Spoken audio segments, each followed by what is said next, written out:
भक्तों, आज ये कहानी बहुत ही प्रेरणादायक है। भारतवर्ष ऋषि मुनियों की भूमि रहा है। प्राचीन काल से लेकर अब तक भारत में महात्माओं के अनेक रूप हुए हैं। बाबा नीम करोली भारत की एक ऐसी ही चमत्कारी शख्सियत थे।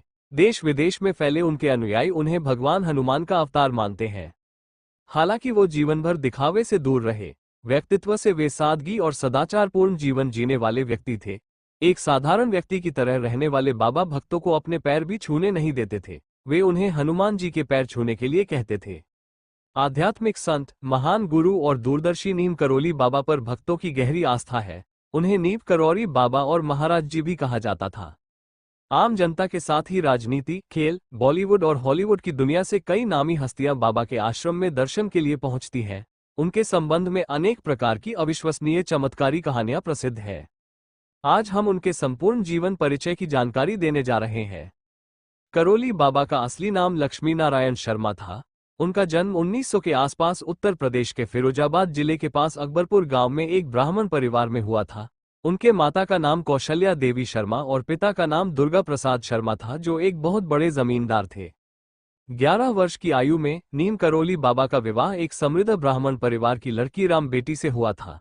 लेकिन जल्द ही लक्ष्मी नारायण का मन घर गृहस्थी से उठ गया और उन्होंने उसी समय घर छोड़ने का फैसला कर लिया। बाबा ने अपना घर परिवार त्याग दिया और एक सन्यासी की तरह पूरे उत्तर भारत में भ्रमण करने लगे। बाबा ने प्रारंभ में गुजरात के मोरबी से 35 किलोमीटर दूर एक गांव में साधना की। यहां रहते हुए उन्होंने बहुत सारी सिद्धियां प्राप्त की। उन्होंने मात्र 17 वर्ष की आयु में ववनिया मोरबी में तपस्या करते हुए ज्ञान प्राप्त किया। यहां आश्रम के गुरु महाराज ने उनका नाम लक्ष्मण दास रख दिया। बाद में महंत ने उन्हें अपना उत्तराधिकारी भी घोषित कर दिया, परंतु अन्य शिष्यों के विवाद के कारण वो शीघ्र ही वो स्थान छोड़कर चले गए। उस दौरान उन्हें लक्ष्मण दास, हांडी वाले बाबा और तिकोनिया वाले बाबा समेत कई अन्य नामों से जाना जाता था। इसके बाद वे राजकोट के पास बवाना गांव आए और उन्होंने एक तालाब के किनारे हनुमान जी का मंदिर स्थापित किया। यहां वे तालाब में खड़े होकर घंटों तपस्या करते थे, जिसके कारण उन्हें तलैया बाबा के नाम से पुकारा जाने लगा। 1967 में एक संत रमाबाई को आश्रम समर्पित करने के बाद बाबा मां गंगा से मिलने के लिए आगे की यात्रा पर निकल पड़े।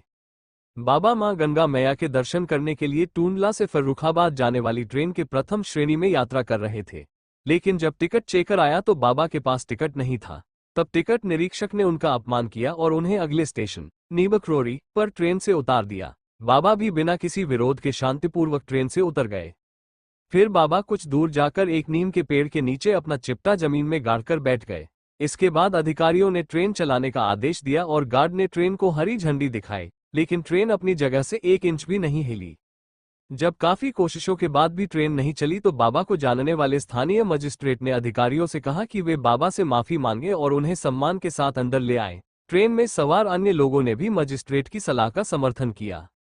मजिस्ट्रेट और अन्य लोगों के अनुरोध पर अधिकारियों ने बाबा से माफी मांगी और उन्हें सम्मान के साथ ट्रेन में वापस बिठाया।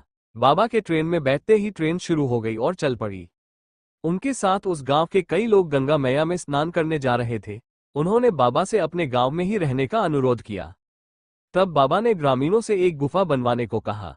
उसी समय बाबा ने अपने हाथों से हनुमान जी की मूर्ति का निर्माण किया, जो आज भी नीम करोली धाम में मौजूद है। बाबा उस गुफा में कई दिनों तक घोर साधना करते थे। बताया जाता है कि तभी से बाबा का नाम नीम करोली पड़ गया। बाबा नीम करोली हनुमान जी के परम भक्त थे। नीम करोली बाबा स्वयं हनुमान जी के उपासक थे और माना जाता है कि बाबा नीम करोली ने हनुमान जी की आराधना कर कई सिद्धियां प्राप्त की थी। बाबा को मानने वाले उन्हें हनुमान जी का ही अवतार मानते थे। अब नीम करोली बाबा इस दुनिया में नहीं है, लेकिन उनके भक्त आज भी उन्हें उसी श्रद्धा से पूजते हैं। बाबा ने अपने जीवन में देश भर में लगभग 108 हनुमान मंदिरों का निर्माण कराया। 1961 में पहली बार बाबा नीम करोली उत्तराखंड में नैनीताल के पास कैची धाम आए और उन्होंने अपने पुराने मित्र पूर्णानंद जी के साथ यहां एक आश्रम बनाने का विचार रखा था। बाबा नीम करोली ने 1964 में इस आश्रम की स्थापना की, जिसे नीम करोली बाबा आश्रम के नाम से जाना जाता है। कैची धाम आश्रम नैनीताल, भुवाली से 7 किलोमीटर दूर स्थापित किया गया था। उत्तराखंड में हिमालय की तलहटी में बसा ये छोटा सा आश्रम देवदार के पेड़ों के बीच एक पहाड़ी इलाके में स्थित है। समुद्र तल से 1400 मीटर की ऊंचाई पर नैनीताल अल्मोड़ा मार्ग पर स्थित यह आश्रम बेहद शांत, स्वच्छ, हरियाली से भरपूर और शांति से भरपूर है। उनके आश्रम में उनके जीवित रहते और समाधि लेने के बाद भी देश विदेश से उनके अनुयायियों का तांता लगा रहता है। नीम करौली बाबा की ख्याति देश विदेश में फैली हुई है। बाबा को भारत ही नहीं बल्कि अन्य देशों और विभिन्न धर्मों के लोग भी पूजते हैं और उन्हें अपना गुरु मानते हैं। भारत के प्रधानमंत्री श्री नरेंद्र मोदी और क्रिकेटर विराट कोहली से लेकर बॉलीवुड अभिनेत्री अनुष्का शर्मा तक नीम करौली बाबा के भक्त हैं। नीम करौली बाबा के भक्तों में एप्पल के मालिक स्टीव जॉब्स, फेसबुक के मालिक मार्क जकरबर्ग और हॉलीवुड एक्ट्रेस जूलिया रॉबर्ट्स जैसी विश्व प्रसिद्ध हस्तियों का नाम लिया जाता है। कहा जाता है कि नीम करौली बाबा के धाम में आने से उनका जीवन बदल गया और उन्होंने जीवन की ऊंचाइयों को प्राप्त किया। अमेरिकी लेखक और टेक्नोलॉजिस्ट लैरी ब्रिलियंट भी उत्तराखंड में कैची धाम के दर्शन कर चुके हैं। उनकी पत्नी भी बाबा नीम करौली के प्रति श्रद्धा रखती है। बताया जाता है कि बाबा के आश्रम में ज्यादातर अमेरिकी आते हैं। भक्तों, हम कैची धाम मेला के बारे में सुनते हैं। हर साल 15 जून को देवभूमि कैची धाम में विशाल मेले का आयोजन होता है और बाबा नीम करौली के लाखों श्रद्धालु देश विदेश से यहां आते हैं। बाबा नीम करौली को भगवान हनुमान का अवतार माना जाता है और इस धाम में श्रद्धालु इसी विश्वास के साथ उनकी पूजा करते हैं। देश विदेश से लाखों श्रद्धालु यहां हनुमान जी का आशीर्वाद लेने आते हैं।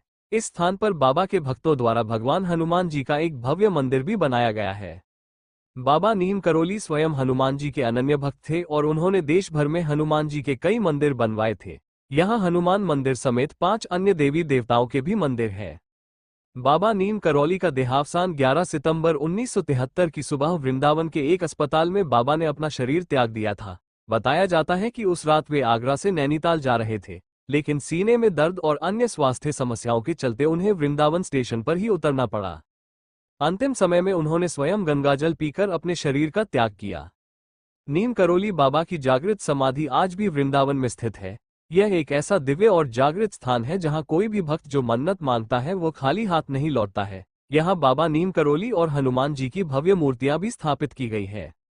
कहानी बुलेट प्रूफ कंबल की बाबा के भक्त और जाने माने लेखक रिचर्ड अल्बन ने बाबा पर लिखी गई किताब मिरेकल ऑफ लव में उनके चमत्कारों का वर्णन किया है, जिसमें बुलेट प्रूफ कंबल नामक घटना का उल्लेख किया गया है। इस किताब के बाद बाबा को अंतर्राष्ट्रीय स्तर पर हर कोई जानने लगा। बाबा हमेशा अपने आप को कंबल से ढक कर रखते थे, जिसके कारण आज भी लोग जब उनके मंदिर जाते हैं तो उन्हें श्रद्धा से कंबल चढ़ाते हैं। बाबा नीम करौली के इस पवित्र धाम के बारे में कई आश्चर्यजनक चमत्कारी किस्से बताए जाते हैं। प्रचलित मान्यता है कि एक बार भंडारे के समय घी की कमी हो गई तो बाबा की आज्ञा से घाटी में नीचे बहने वाली शिप्रा नदी से एक बादली में जल भरकर लाया गया। जब ये जल प्रसाद के लिए प्रयोग किया गया तो ये घी में परिवर्तित हो गया था। एक और जनश्रुति है कि बाबा ने अपने एक भक्त को चिलचिलाती धूप से बचाने के लिए बादलों की छतरी बनाकर उसे उसकी मंजिल तक पहुंचाया था। हनुमानगढ़ी मंदिर के निर्माण कार्य के दौरान एक दिन बहुत तेज बारिश होने लगी और रुकने का नाम नहीं ले रही थी। तभी नीम करौली बाबा बाहर निकले और आकाश की ओर जल भरे काले बादलों को देखकर बोले, ये तो अति भयंकर है, अति भयंकर। तब महाराज जी ने ऊपर देखकर अपने दोनों हाथों से अपने शरीर पर से कंबल हटाते हुए कुछ गर्जना के साथ कहा, पवन तने बल पवन समाना। इतना कहते ही तेज हवा तत्काल बादलों को उड़ा ले गई और बारिश भी रुक गई। बाबा के इस चमत्कार से एक पल में ही आसमान भी साफ हो गया था। एक बार कुछ माताएं भूमिधर में बाबा का पूजन करने आई थीं, पर उस दिन बाबा आश्रम में उपस्थित नहीं थे। बाबा मोटर रोड के प्रवेश द्वार पर बैठे थे। ये देखकर सभी माताएं वहां जाकर पूजा अर्चना और बाबा के दर्शन करने का विचार करने लगी, लेकिन बाबा ने उन्हें दूर से ही हाथ हिलाकर लौटने का इशारा किया। बाबा जी के पास उनके सहयोगी गुरुदत्त शर्मा भी बैठे थे। महिलाओं को निराश देख उन्होंने बाबा से दर्शन देने की प्रार्थना की। बाबा ने उनके अनुरोध पर सहमति व्यक्त की और माताओं को आज्ञा दी और उन्हें शीघ्र पूजा करके जाने को कहा। महिलाएं पूजा की तैयारी करने लगी, लेकिन दिया और धूप बत्ती जलाने के लिए माचिस लाना भूल गई। माताओं ने बाबा के पास बैठे गुरुदत्त शर्मा जी को उनकी समस्या बताई, लेकिन वे उनकी मदद करने में असमर्थ थे। तब बाबा ने हाथ में रुई की बत्ती ली और थुलिमा थुलिमा कहते हुए उन पर हाथ फेरने लगे और तुरंत ही दीप प्रज्वलित हो गया। यह नजारा देख हर कोई हैरान रह गया। तो बोलो जय हनुमान, जय नीम करौली बाबा की जय।